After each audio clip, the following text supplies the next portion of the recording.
Hi everybody, and welcome to a Blackwood Engage layout update.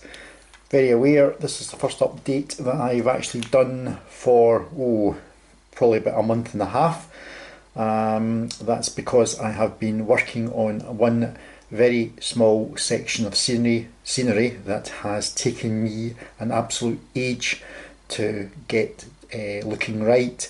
At the moment the camera is pointed at the last section of the road bridge, which I covered in the last video, and this bit here, the blue background here, the board that was put up obviously carries on the other side of the bridge, and that has been the area that I have been trying to model, and it has been a pain in the backside to try and get it looking realistic.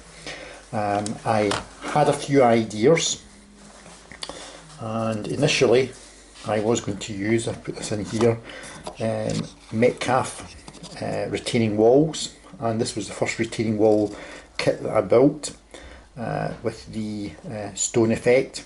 Now this stone effect here didn't look right when it was matched up against the red brick of the road bridge. I think I'll see to move that in a little bit, might be able to give you a better idea.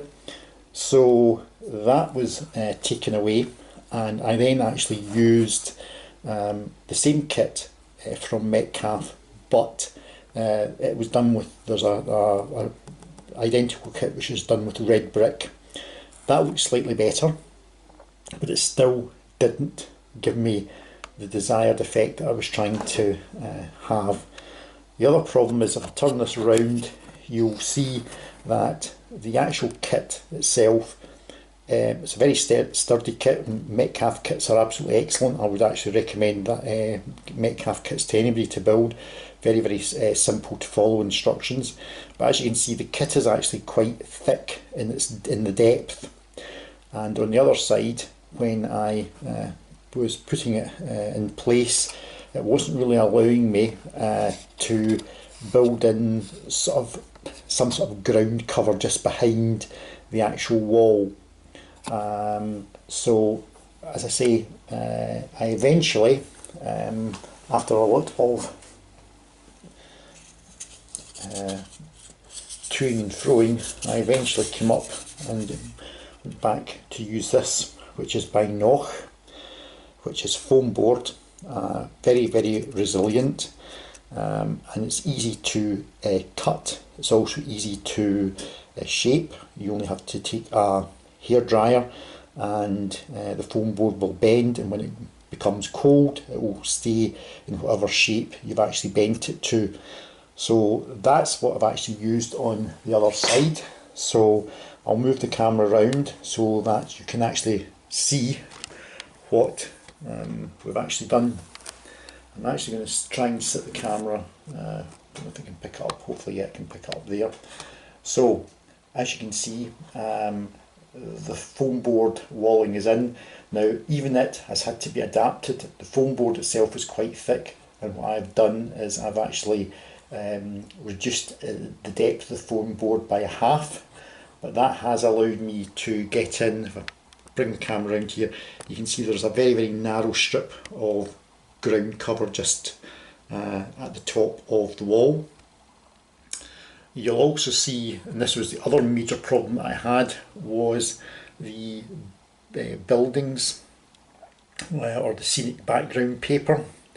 Trying to get the correct buildings to make them look as though they're really far away in the distance, and actually try and also merge them into these buildings which are obviously beside the railway, was a bit of a pain, and I spent many a night up here trying to figure out how to do it, cutting bits of paper up, sticking them onto thin sheets of cardboard, put them in place, standing back and thinking no, still not working.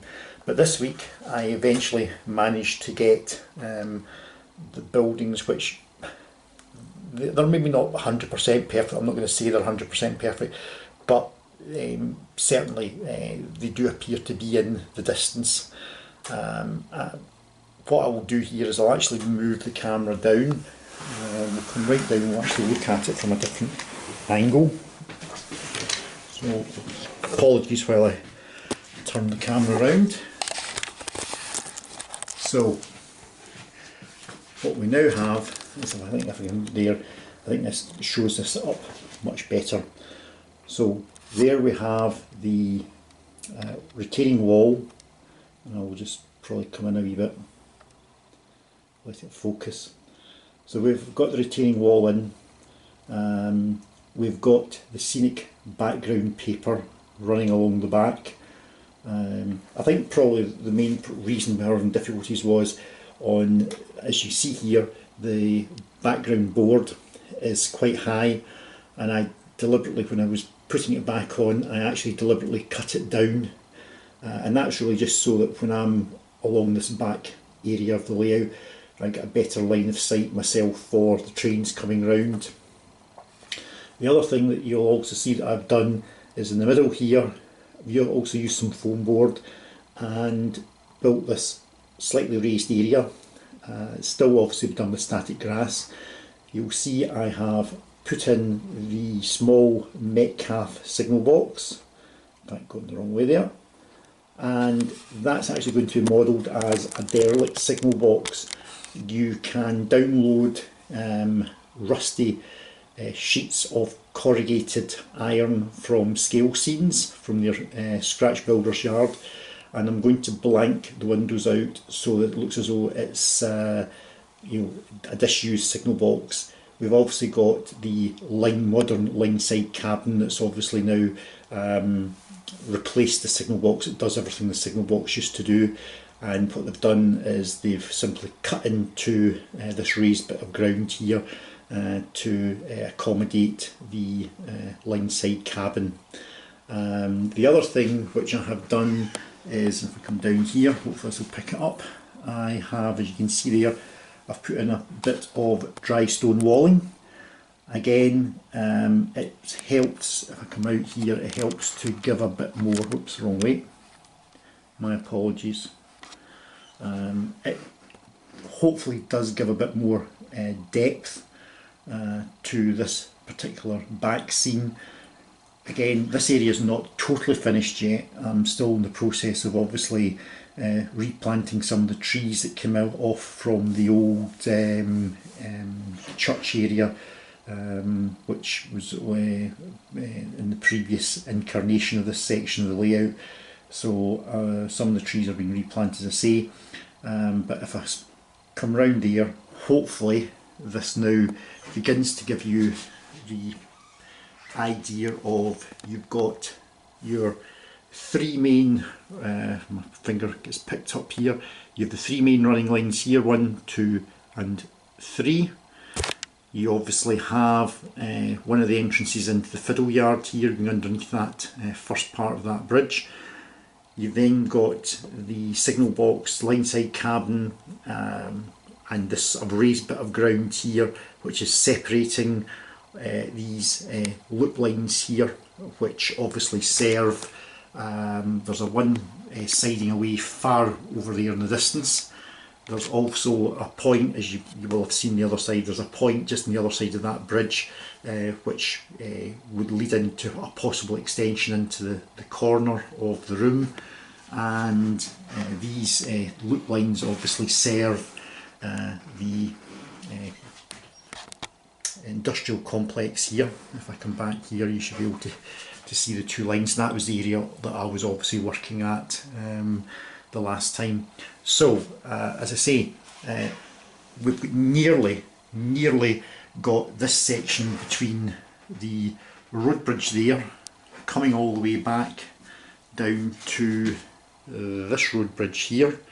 We nearly have this section totally finished in terms of the scenery. There's really only one or two small bits and pieces left to do on that, and that will then obviously allow me to concentrate more on this back quarter of the layout. As as you can see, that's actually the area I'm looking at just now. That's actually the first bit I did when I was building the scenery. I put up the rock face along here. We've got some retaining wall here, still to have this bit here again filled back in and done up with the grasses, etc., static grass. But progress, very, very slow, but it is still going forward.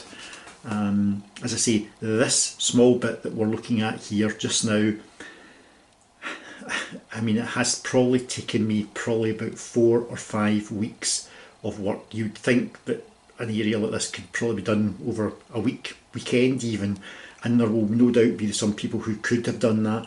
But what I'm trying to do here is that the layout is not built upon any real life layout. It's simply my imagination. But what I'm trying to do is to try and get the scenery to look and blend in as realistically as possible, that it makes it fairly believable when you're actually looking at the actual layout.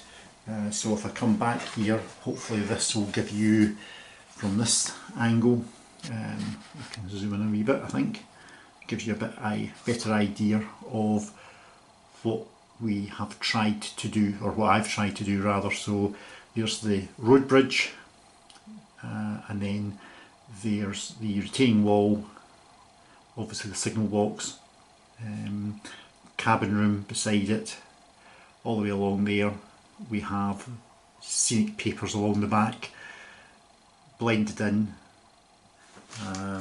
We've then obviously got the dry stone walling that snakes its way along, all the way along back there, and finish off with a shot very appropriate with all the weather we've been having here in Scotland and over other parts of the UK, with the independent snowplough, which is just sitting parked in that wee short spur of the three-way point. So that's it, very short update today, just in case you're thinking what's going on. He hasn't put anything on onto YouTube for a number of weeks. It's simply because I have been working in this area. Still a fair bit of work. It's more detailing work in terms of putting in things like rusty bits of rail and sleepers, and that all takes time to get it to look right. That all takes time, so that's what I'll be doing probably over the next 3 or 4 weeks, and that will then allow me to then concentrate on this area on the other side of the bridge. As you can see, we've got a road bridge there which just ends in mid-air. That obviously has to carry on some way, shape across there. So that's it for just now. Thanks for watching. We've nearly got 300 subscribers, or I've nearly got 300 subscribers to the channel. So thanks very much for everybody who has subscribed, and I'll catch you soon. Cheers, thanks, bye.